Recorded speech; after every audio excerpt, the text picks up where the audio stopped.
Namaskar. Welcome to this second and the final session of the 14th Adhyaya of Sri Bhagavad Geeta. We start with the gratitude towards the Lord, with whose grace everything is possible.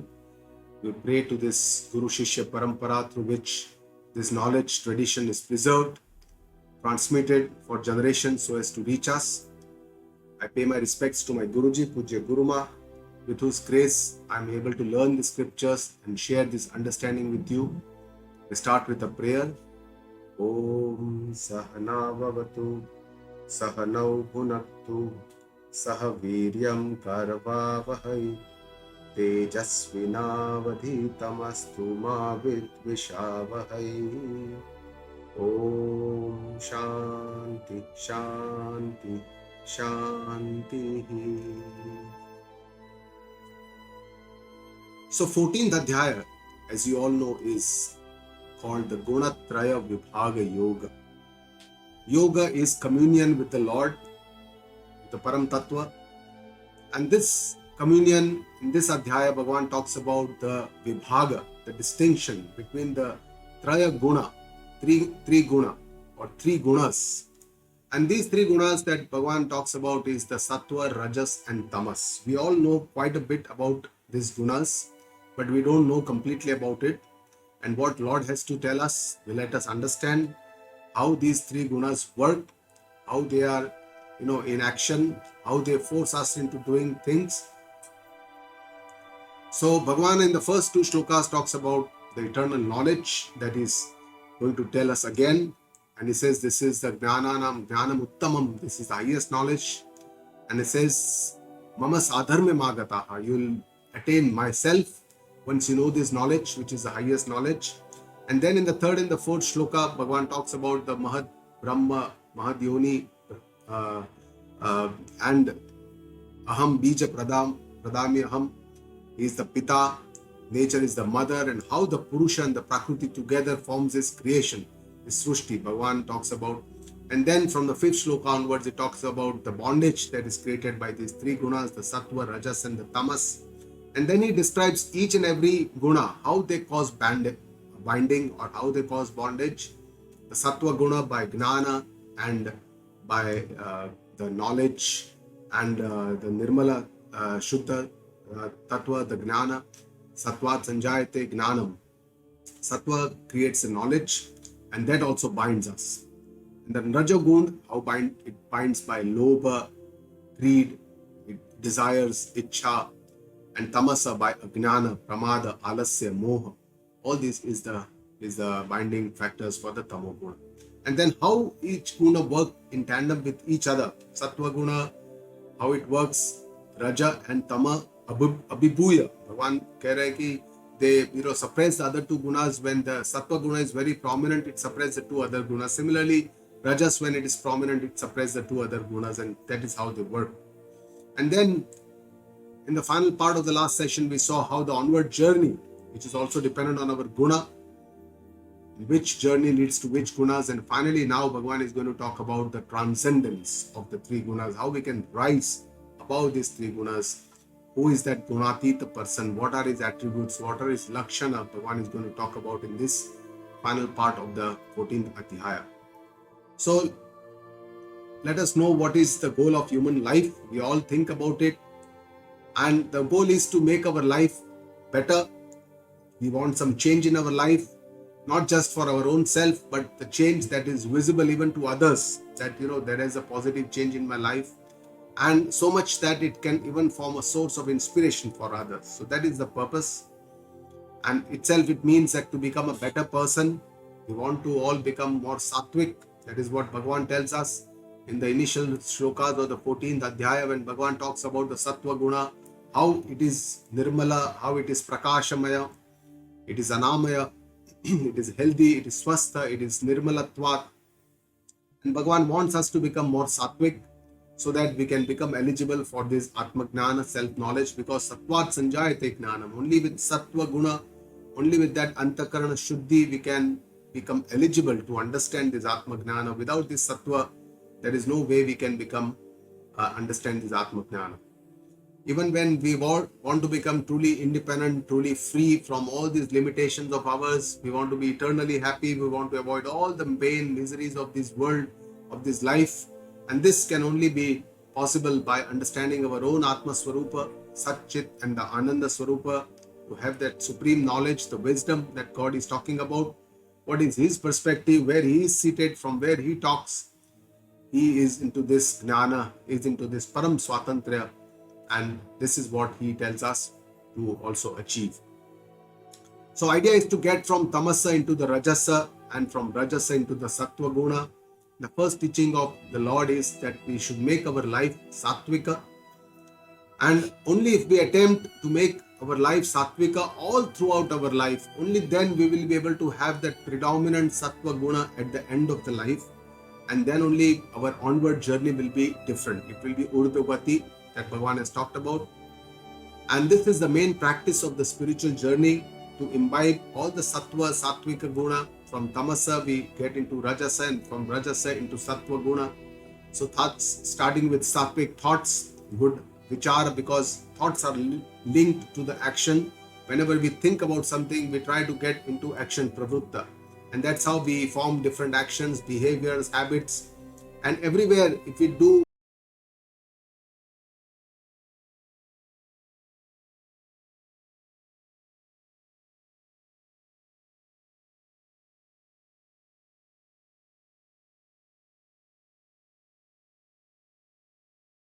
it is very, very important.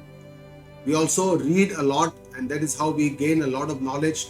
In these days, we read even on the internet, we get a lot of information, and that is how we imbibe the sattvic guna. And here also we must be aware that we imbibe whatever is sattvic, not rajasic or tamasic.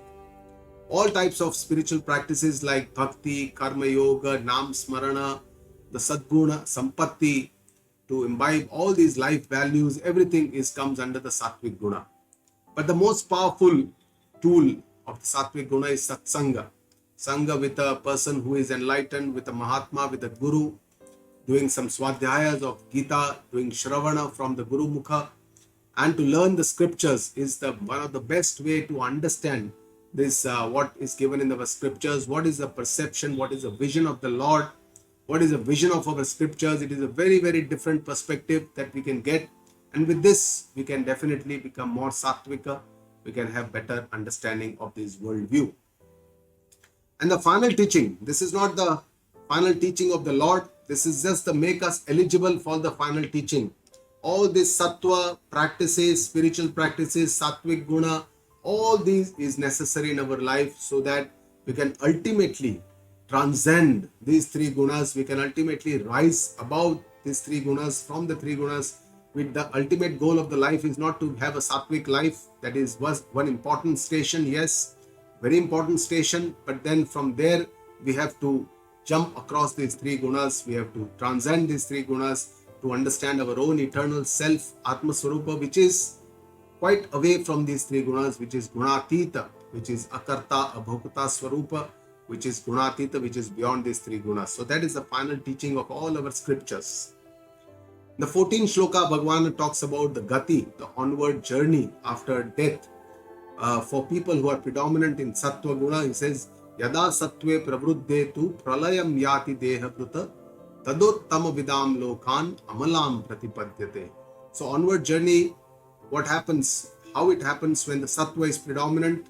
Yada sattve pravruddhetu, when the sattva is on the rise, and pralayam yati deha pruta, when the person or the deha means the body comes to an end, dies, we call it death. That's the end of the stula sharira. Whereas the sukshma sharira does the onward journey, it does not come to an end for most people. Tada uttama vidam lokan means that person attains a higher loka. Higher loka are deva loka, swarga loka, brahma loka. All these are considered higher lokas, where when somebody has a more punya, then he attains those lokas. Amalan. Amalan means where there is no mala, there is no impurity, there is no ashuddhi. Pratipadyate, he attains that kind of a loka where there is no ashuddhi, no amala. Rajasi pralayam gatva karma sangishu jayate. This is when at the end of the life, pralaya kala, rajasi gatva, when the rajasa guna is on the rise, And what happens? Karma sangishu jayate. Then that person will be born amongst the people who have attachment to actions, karma sangha. And karma sangha is only known with humans. We are all attached to our actions. We are all attached to people. And this is only possible in the Manushya Loka or this Manushya Avtara or this Martya Loka. So that person will be born again in this Martya Loka when person is having a predominant Rajoguna. Whereas Bhagavan says, if Pralina Tamasi, if tamas is on the rise, Mudha Yoni Shujayate, that person will attain the animal species. Mudha Yonis, Pashu Pankhi and all the Adho Yonis, the lower species where there is no free will to do your own action. It is all the Bhoga Vritti or the Bhoga Yoni, where only the karma which have been accumulated have to be utilized. Bhoga, you cannot create new karmas, you cannot have a free will to do new actions. In the next shloka, 16 shloka, Bhagavan says, Karmana sukrutasyahu satvikam nirmalam phalam rajasastu phalam dukkham ajnanam tamasa phalam. So Bhagavan is showing the fruits of the three gunas and he's showing what is the relationship between the gunas, the karma and the karma phala. What he says is Sukrutasya karmana ahuhu. Means Sukruta karmana means good actions, the punya karma. So when we do this, what are the fruits of these kind of good auspicious actions? Bhagavan says this sat karma, when somebody performs, sattvikam and nirmalam phalam. The fruits are sattvika, they are quite pure. Sattvika, they are sattva guni, they are knowledge, nirmalam, and they are very pure. In the worldly affairs, this kind of punya karma gives rise to worldly prosperity, wealth, comforts, fame, name, and all these worldly afflictions. Whereas on the spiritual path, this kind of punya karma, sat karma, leads to spiritual upliftment of that sadhaka or the seeker who understands more and gets more inquisitive in this path to know the truth and gets further into this upliftment and becomes more sattvic. Rajasa tu phalam dukkham. The fruits of the rajas karma are miseries. Bhagavan says, because Bhagavan has already said that the desires and the greed are the ones that pravutta, that make us inspire into actions. And when we have this greed to have more and more, to have more and more, and to have attachments to these objects, people, then it gives us ultimately pain and miseries in the long run. And tamasa phalam ajnanam. Bhagavan says the fruits of tamasa is ajnana, ignorance, and most of these durguna sampatti, all our kama, krodha, mada, moha, matsarya, jealousy, anger, all these comes out of aviveka, lack of discrimination between what is good, what is not good for us. And this discrimination, the mula is ajnana. Ajnana of our Atma Swarupa is the one that leads to all these aviveka. And because of aviveka, all these asuri sampattis come, and this is all the fruits of the tamasa guna. So Bhagavan is saying sukruta, dushkruta, karma, the good or the bad actions. But the question can come in our mind, how do we know that this is sukruta or this is a good action or this is dushkruta, this is a bad action? Because only in human life we have this free will to perform actions. In no other yoni, in the adogati, in the pashupankhi yoni, birds, animals, reptiles, there is no such possibility. Even it is said that in the Swarga Loka also it is all the Bhoga Yoni. We cannot create new karmas or get new. That is only possible in the human life. So how do we know this? Guru Ma says there are three ways we can know this. Before the action, when there is enthusiasm or joy in planning, in executing the action or in planning for the action. During the performance of the action, there is no tendency to hide the action from others, from our close and near and dear ones. And after the action is over, there is no resentment in feelings or those kind of inner suppressed feelings that, oh, whatever I did was wrong, I should not have done this. These kind of feelings are not there. Then it means that these are all good sukruta actions. These are good punya karma that will give me a good karma phala in the future. So these kind of punya karma phala, good actions according to the scriptures, it is nishkam karma, one selfless action. From our selfish action, sakam karma, we have to go more towards nishkam karma, which is not just for my sake, but it is for the larger good of many more people around us, for the larger good of the society at large. And these actions are not associated with my pride or ahankara, that I am the doer, I have done so much, I can do so much. This kind of pride or ahankara does not give us the punya of this karma. The next shloka, Bhagavan says, Sattvat sanjayate gnanam. Sattvat sanjayate gnanam. Rajaso lobha evacha. Pramada moho tamaso. Bhavato gnanamevacha. So it is the grace of the Lord, Bhagavana, to repeat the same thing for our benefit, because the tattva is very sukshma. We are not easily able to assimilate, understand this in our life, because the viparit sanskara, the opposite impressions, are very strong in our mind. And that's why Bhagavan again tells us that sattva guna leads to knowledge, and knowledge can only come when the mind is calm and peaceful.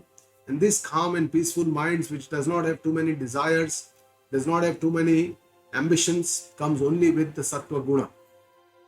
Rajasa lobha evacha. Rajasa inspires us into action, greed. We want to achieve, we want to, we are ambitious, we want to get more and more wealth, possessions, name, fame, and everything. And at any cost, sometimes at the cost of our own health, our own relations, and a lot of cost we have to bear for this kind of greed or rajasa that many of us have in our life. And tamasa, pramada moho tamasa. Tamasa leads to pramada. Pramada means carelessness or negligence. We are not into what we need to do. We forget about our goal. We end up doing different things. We become careless. We become negligent. And moha. Moha is delusion. Avivek ke karan, we can't see the clear reality between the two. And this clouds our consciousness, our intellect, does not allow us to see the correct thing. And bhavata agnanam evacha, the root of which, of the tamasa, is agnana. Agnana is ignorance of our own self, our own Atma Swarupa, which leads to this tamasa gun. And again, Bhagavan is summarizing what is the onward journey after death for all these three gunas. Bhagavan says, Urdhvam gachanti sattvastha, madhye tishtanti rajasaha, jaganya gunavruttistha, adho gachanti tamasaha. So our onward journey is dependent on our karma and guna. Urdhvam gachanti sattvastha means that sattvic people attain the higher loka, the deva lokas, the swarga loka. Madhye tishtanti rajasaha, the rajasic people attain this world, manushya yoni, the martya loka. Whereas jaganya gunavruttistha adagachanti tamasaha, those who are seated in tamasic tendencies, they attain the lower species, the adagati, adogati, adoyoni, pashupankhi, and all these lower species is what they attain. And from the 19th shloka now, Bhagavan is completely changing the direction of what he's saying. So far in the first 18 shlokas, he talks about the guna, karma, vibhaga. He talks about the fruits of what guna, onward journey. He talks about a lot of the sattva, rajas, and tamas guna. But now from the 19th shloka, he is coming to a next level. He is coming to show us the final destination that we have to reach from all these three gunas. And this is the way Shastras or our scriptures describe to us. They always first tell us what is known to us, what we can experience, what we can understand. And from this, they take us to something which is for us more difficult to understand, something that we are not able to easily see clearly, we are not able to experience clearly. So from the known, they take us to the unknown. And that's how Bhagavan has also done the same thing here. He talks about the three gunas, he talks about prakriti, creation, purusha, and then he's now taking us through the triguna Atma Swarupa. So he says, Nanyam gunebhyah kartaram yada drashtanupashyati gunebhyascha param vetti madbhavam sodhigacchati. So in this shloka, Bhagavan is now changing the direction of what he's talking. He is now changing the subject and he's talking about transcending the three gunas. Nistray gunyo bhava Arjuna. In the second Adhyaya also, he has told us, told Arjuna. Now he says, Yada drashta anupashyati. When the wise man sees that na anyam gunebhyah kartaram, I'm different from the doer, I'm different from the karta. And he says, gunebhyah cha param vetti, when he knows that my own self is above these three gunas, gunaa-teet swarupa, when he understands this swarupa of his, he says, mad bhavam adhigacchati, then he attains my highest self. Mad bhavam means my own self, my highest self. And this Bhagavan self is nothing but his nirgun, nirakar swarupa, his shuddha chaitanya atma swarupa, that is akarta swarupa. And with that swarupa, the Jeeva and the Ishvara are one and the same. That is what Vedanta tells us, that the Jeeva and the Ishvara, the nirgun swarupa, they are one and the same. Madbhavam adhigacchati, he attains his own self. The Jeeva becomes Ishvara, there is Aikya, and this is the final stage that we have to reach. So let us understand what Bhagavan is trying to tell us. Guna guneshu vartante, he has already told us before in the 4th Adhyaya how gunas work with the gunas. First, let us understand what is guna, because that's a basic thing. And guna, the word for Lord Krishna, it has a very, very vast meaning than what we understand as guna. We understand guna is one attribute, but in the eyes of the Lord, guna is a very vast thing. So in the eyes of the Lord, the entire Maya, Prakriti, through which this entire creation or the Srushti develops, consists of three gunas. And this is why it is called a Trigunatmika Maya, Trigunatmika Prakriti, because Maya and Prakriti are made up of these three gunas. And this is called the Karana. Karana means the cause of the entire creation. From this Maya, Prakriti, the universe, the Jagata develops, is created. And this also consists of the three gunas. The entire universe and all its objects are considered to be consisting of three gunas, because this is the Karya. Karya means this is the effect of the cause, which is the Prakriti or the Maya. So there is a Karya Karana Sambandha between the Maya and the universe, and that's why whatever is there in the Karana, the three gunas will also be there in the Karya, the three gunas in the universe or in the Jagata.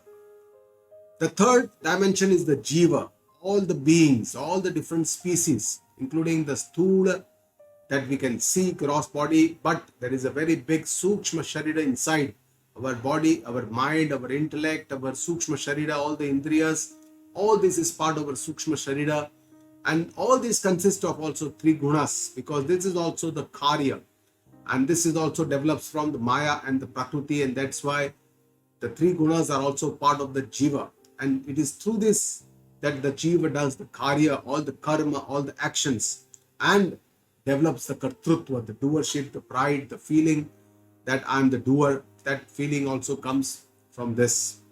But Bhagavan tells us here that from all these, which consist of guna, Maya, Prakriti, Jagata, all the Jiva, all these are Trigunatmika, but your own self, your Atma Swarupa, your real self, the Chaitanya Atma, is beyond the three gunas. It is Trigunatita. That is where we have to understand. That is what we have to understand when Bhagavan says we have to go Trigunatmika. So gunas lead to our karma, our karta, our bhokta, because whoever is the karta is the bhokta, whoever is the doer is the enjoyer of the fruits. But my own self, my Chaitanya Swarupa, my Nirguna, Nirakar Swarupa, I am the akarta and abhokta Swarupa. That is what I need to understand according to the Lord. We all firmly believe that we are the doer of all the karma, karta, aham karta, that kartrutva. Kartrutva is that doership feeling is very, very strong and ingrained in us. And many of our problems arise from this aham ta. Aham ta means this pride, this arrogance sometimes, and this that all this comes out of course, ignorance. But this is the one thing that binds us to our karma. And this is how we are all, always inspired into karma and our actions. And that's why it is very, very difficult to understand for us that I am not the karta, but I am the akarta swarupa. In the 4th and the 5th Adhyaya also, Bhagavan had talked about this karma sannyasa yoga, how we have to see ourselves as akarta swarupa within our karta, that we aham karta, that strong feeling or doership that we have. And this needs a very long spiritual journey, sadhana. It is not easy for anyone, because this requires this ahankara is not only just stula, but when we become sattvika, there is this sukshma ahankara, which is very subtle, which makes us feel, oh, I am the sadhaka, I am the sattvika person, I am knowledgeable. I'm pure, I'm learning so much, I've learned so much, I know so much. All this also creates our pride, our arrogance. And this is what Bhagavan has already said, that this is how the sattva guna also binds us. So that's why we need a very new, different kind of an understanding which is provided by the Shastra and the Guru, who is learned, Kshotriya and Brahmanishta, who will be able to decipher what Shastra is telling us and will tell us by Shravana. And only with this knowledge we can do this job, we can kill.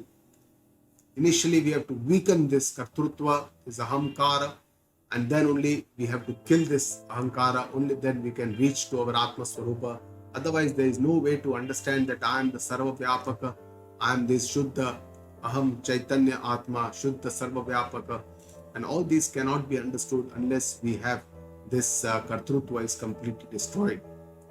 And Guru Ma explains to us this process, the 10 steps to loosen the grip of this kartrutva. And it is very, very important. The first step is to purify our kartrutva from rajasa, from tamasa. We have to go more towards sattvika kartrutva, and all these requires karma. And this karma kand, part of the Veda, which consists of almost 80% of the part of the Veda, tells us what are the kinds of karma that we should be doing, the nitya, naimittika karma, and what are those karmas which we should not do, the nishiddha karma which we should not do. And this is the part of the karma kand the majority of the Vedas tell us, and that is only to purify our kartrutva, make it more sattvic. So what I have to do is what I need to do rather than what I like to do. Most of the times we end up doing what I like to do rather than what I need to do, and this is what creates that conflict.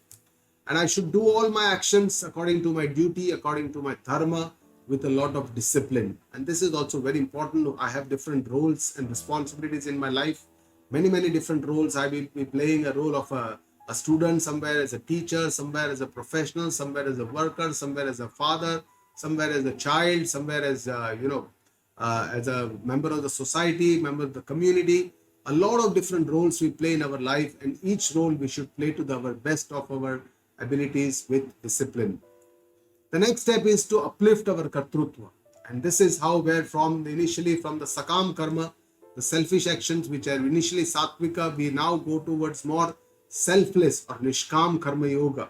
And this nishkam karma yoga is a very, very important way to purify our kartrutva, to uplift our kartrutva, to shithil or to loosen or to to dissolve our raga-dvesha. And this is a very important part of sadhana. With this, the kartrutva gradually gets loosened, and Ishwar Bhakti or worshipping to the Lord in different ways, Nam Swarana, Seva, Puja, Arti, Tirthatana, going to pilgrimages, a lot of other ways we can do Bhagavana Japa and all this. So then we understand that I am the Nimitta Matra and Ishwar is the doer. With this, gradually our kartrutva gets loosened. The next step is to partner with the Lord. Whenever we feel that I am the doer, I should feel that no, God is equally responsible for whatever I am doing. I am just the Nimitta Matra, but His grace, His Krupa is allowing me to do this, and that also is possible only with a Dhrada Bhakti. The fifth step is to shifting the kartrutva from Jeeva to Ishvara. My Antakaran has become now so Shuddha that I believe that I am just the doer. It's all is being done by the Lord. I'm just like a Katputli, a puppet in the hands of the Lord.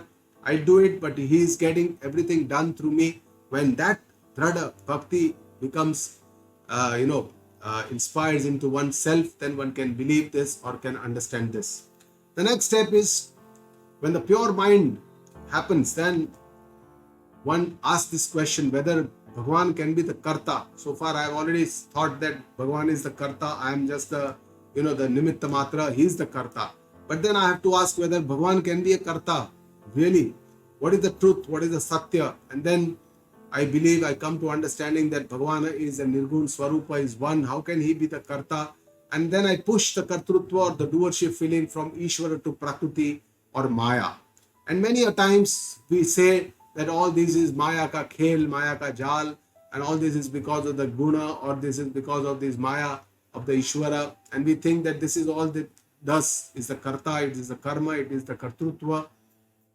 But finally, with a very, very still mind, we can even question whether Kartrutva can be in Prakriti or Maya, because Prakriti or Maya is Jada and it cannot by itself do any karma, and that's why karma can only be done in Chetana. Chetana is the Atma Asanga, which is Asanga and Akarta. So how can the karma be in Akarta Chaitanya Swarupa Atma? So there cannot be any Kartrutva even in the Chaitanya Atma. And then we come to a point where we finally conclude that Kartrutva itself is an illusion, it is mithya, and doership itself is an illusion. So this is where we have to reach finally to understand this and to loosen this grip of the Kartrutva, the strong grip on ourselves, which does not allow us to progress beyond a certain limit. Next shloka, Bhagavan says, gunaa-teet dehi deha samudbhavan janma mrityu jara dukkhair vimukto mrutamashnute. Clearly shows the ultimate benefits of knowing the Atma Swarupa, the self. It says, etan dehi trin gunan atitya. When the self knows that it is beyond these three gunas, when this understanding comes, deha samudbhavan. Now this meaning, deha samudbhavan, does not mean that these through gunas arise or are the cause or arise from the deha. No, that's not the meaning. The correct meaning is that because of these three gunas, the deha samudbhavan means it arises. So that is the cause. These three gunas are the cause for this body or this birth of all the beings. Janma mrityu jara dukkhaihi vimuktaha. He is relieved from all the miseries of birth, death and old age, which are attributes of our body, because body go through all these changes, birth, then there is vikara, parinamate, upakshiyate, old age, death. So all these are the attributes of the body. One has to go through this, and these are all painful. Death and old age are all painful. We all have fear of death. We all don't want that we or our dear and dear one should die, should go away from us. And this old age itself has its own limitations. It has its own miseries, pains, a lot of body aches, pains, and a lot of other diseases. So this kind of miseries are avoided by this person who knows, who goes beyond the three gunas and attains amrutam ashnute, attains immortality. Immortality is because that person knows that he is not this body which is going through all these changes and is going to ultimately die, but he is beyond that body. He is the true, the Chaitanya Atma Swarupa, is the Atma, is beyond the three gunas, and this Atma is immortal. Bhagavan has already said, na jayate na mriyata yava kadachita. It is immortal, neither it has a birth nor it has a death. And with this, after understanding these two shlokas, 19th and the 20th, Arjuna, there is a spark in him and he is now having a question. He thinks, really, is it possible to be something like this, going beyond three gunas? And he asks three questions to the Lord. He says, Kairlingai strin gunan netan atito bhavati prabho kimachara katham chaitan strin gunanati vartate. So three questions are asked by Arjuna regarding the attributes or guna of the gunaa-teet. If somebody goes beyond the gunaa-teet, beyond the three gunas, he says, how would I know? Kairlingaihi. Kairlingaihi means what, oh Lord, oh Prabhu, what is the sign? What is that linga? How do I know? How would I know that this person, Trin Gunan Etan Atitaha Bhavati, he has crossed the three gunas? How would I know? The second question he asks is Kim Achara. What is his behavior? What is his conduct in life? Because he still has to live the life that is left behind. So how would I know that this person has gone beyond three gunas? And Katham cha etan trin gunanati vartate. How does one cross these three gunas? These are the three questions that Arjuna asked to the Lord, and Bhagavan answers this in the Gnani ke Lakshan. Jo Bhagavan is going to now describe the gunaa-teet Lakshana, the attributes of the wise. He's already done it before, and this is the third time he's doing it.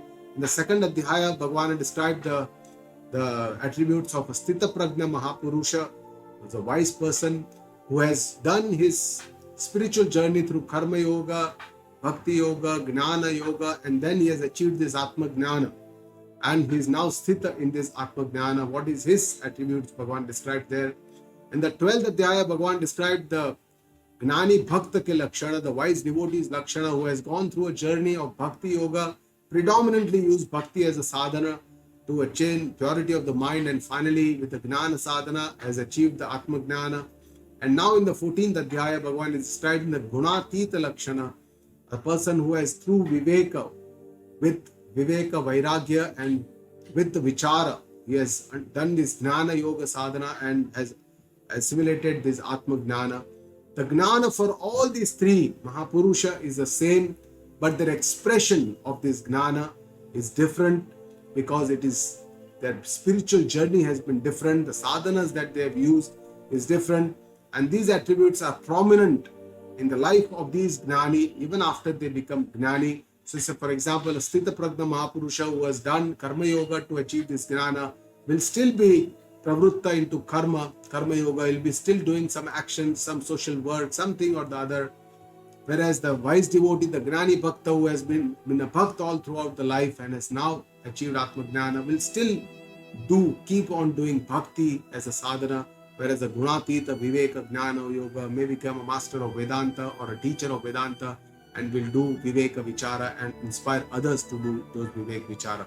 So these expressions are quite different, but the gnana is the same. There is no difference in the gnana. All these three have the same gnana.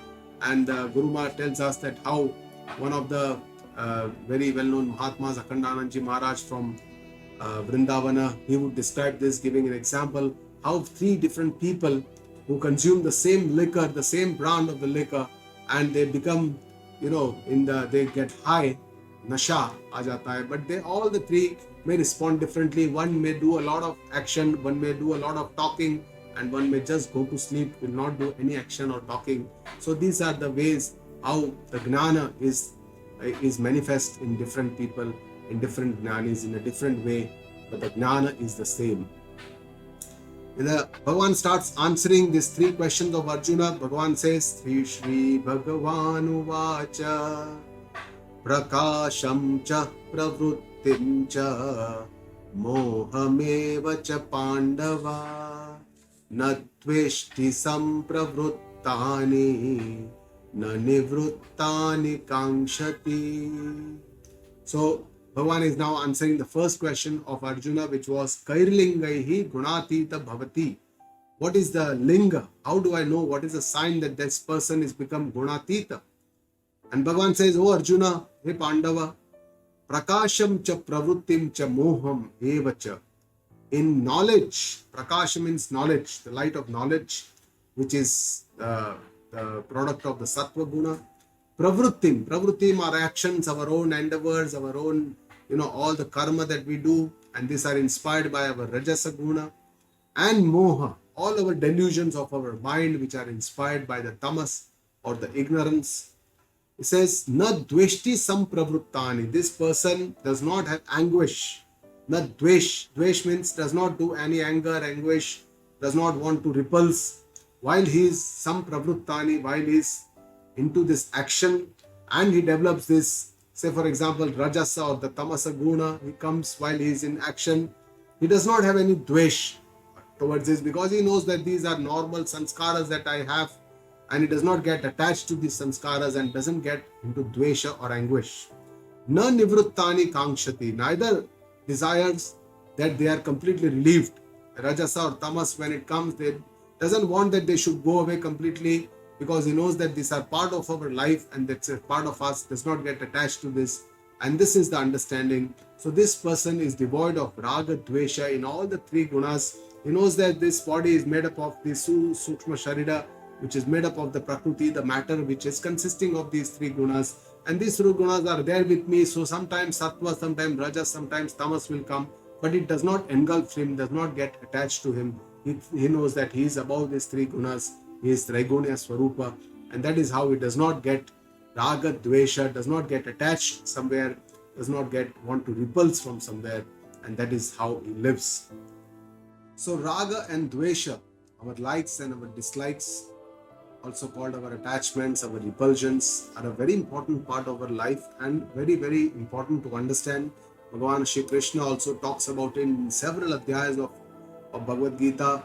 He talked about in the second adhyaya, in the third adhyaya, how indriyani mano buddhihi asyadhisthana, this is where they live, and then how raga-dvesha vyavasthitau tayorna vashamagachetau yasya paripanthinau. They are your biggest enemies. Don't come under their spell.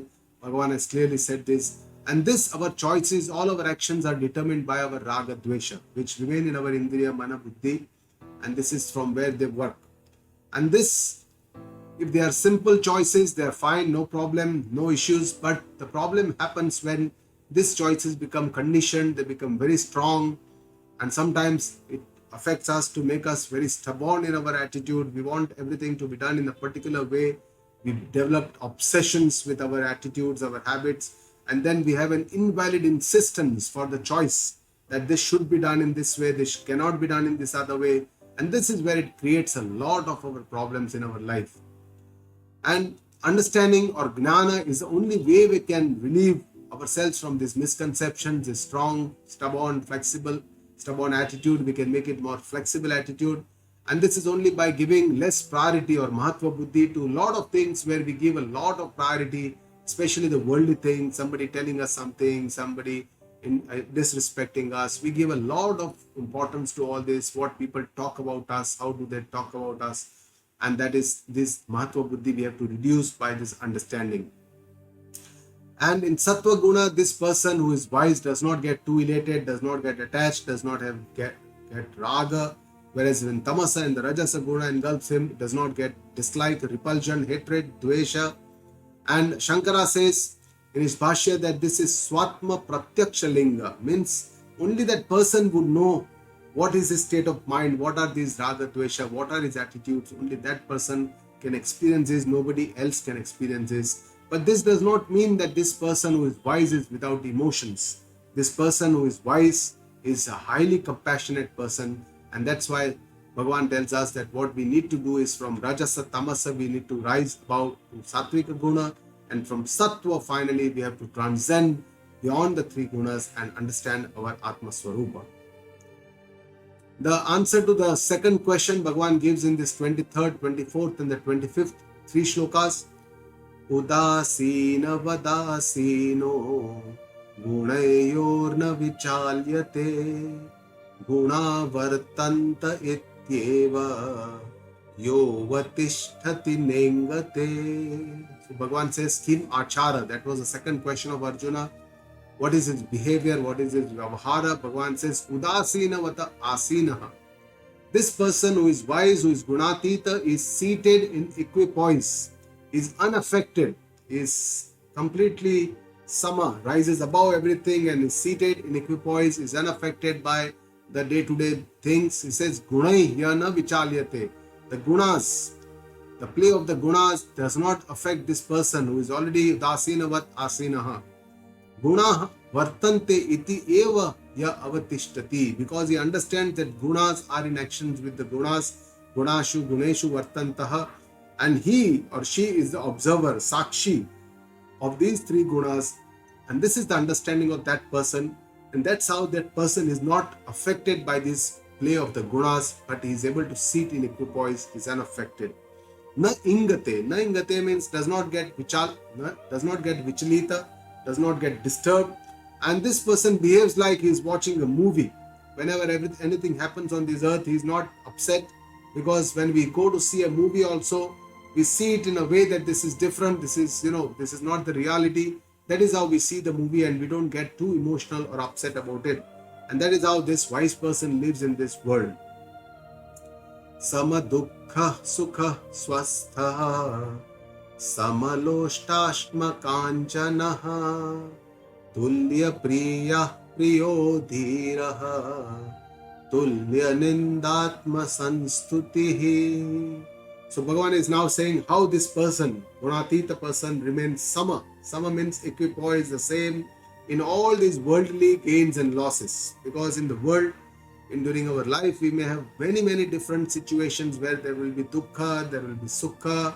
But in all this sukha, dukkha, this person, gunaa-teet, remains sama, remains the same, does not get too elated, does not get too upset or depressed, remains swastha, remains composed, remains absolutely having a healthy attitude towards everything in life. And what is his vision towards all the objects of this world? He says, Samaloshta Ashma Kanchanaha.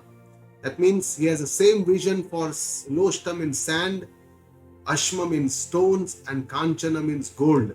In all these three, he has the same vision. And by what this Bhagavan means that he is not having too much attachment for the gold, does not have less importance for the sand and stone, but believes that everything is arising from this Prithvi Tattva and everything has its same value. And that is how his belief is like this. Tulya Priya Apriya means he remains same in likes and dislikes. We have very strong likes and dislikes for people.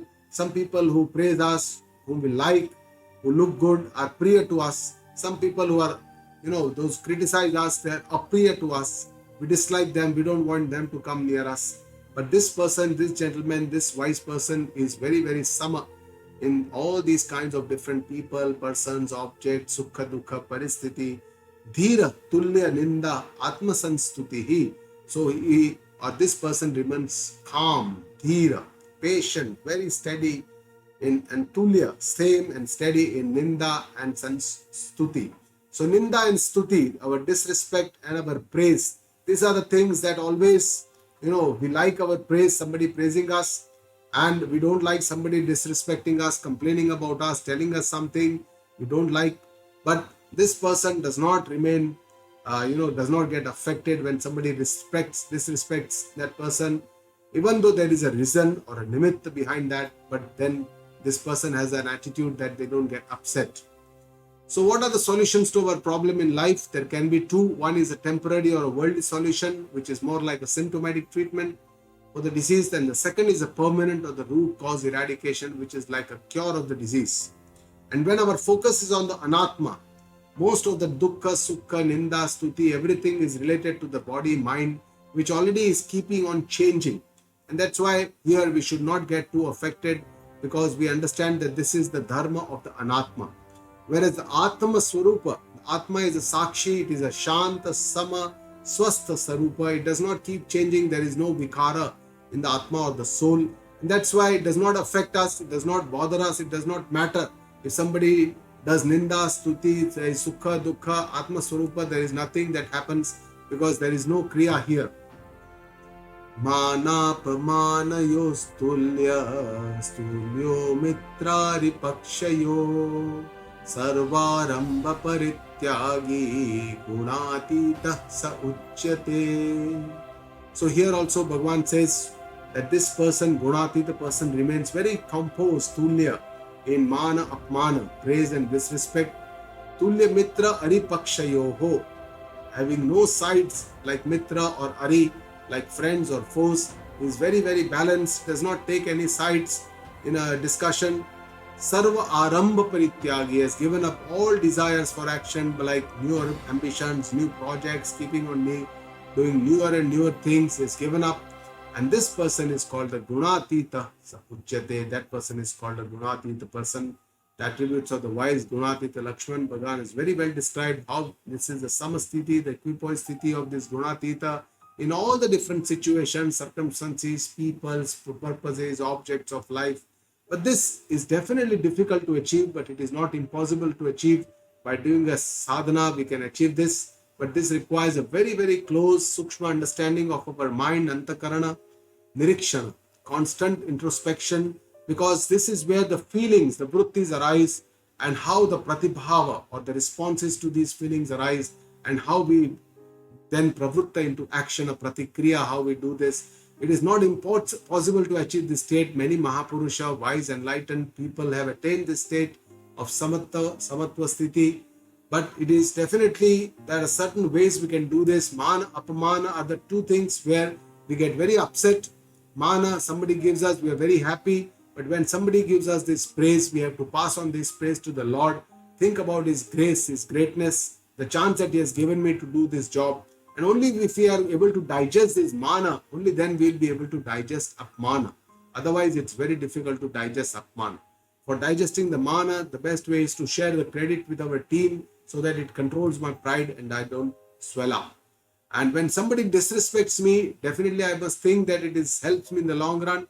Healthy criticism, we should be open to accept, because it will help me learn from these experiences and improve in the future.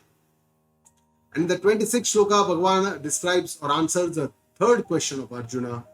The third question was Katham cha etan tin gunan ativartate. How is it possible to go beyond these three gunas? Bhagavan answers in the 26th shloka.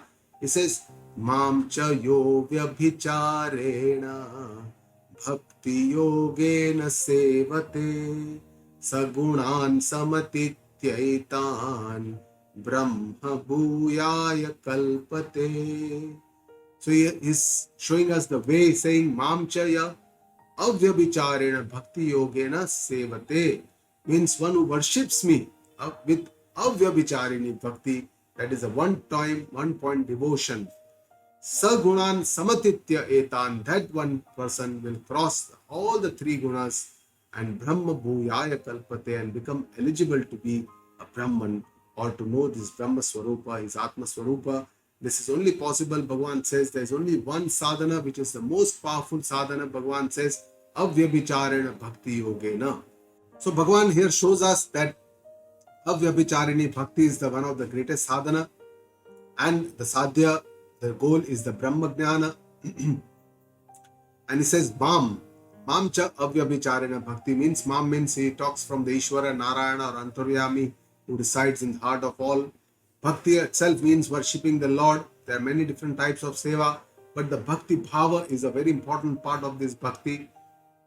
And it's a very important sadhana for purifying our mind. It calms our mind, it improves our concentration, and it helps us to surrender to the Lord, Ishvara Sharanagati, and it expands our God consciousness, Bhagavata Bhava Vistar. We don't see Bhagavan only in one idol, but we see Bhagavan in all the beings, Sarvatra.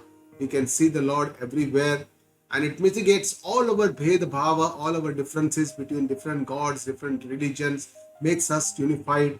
And that is what this kind of Avyabhichari Bhakti does. It's a one point devotion, gives us a Abheda Bhakti, it gives us this Samatva, this Shuddhi, and this helps us to dissipate our pride, Ahankara, Shithilikaran, which is one of the biggest obstacles of Pratibandha in our sadhana, so that we can understand the eternal truth. The Param Satya becomes clear.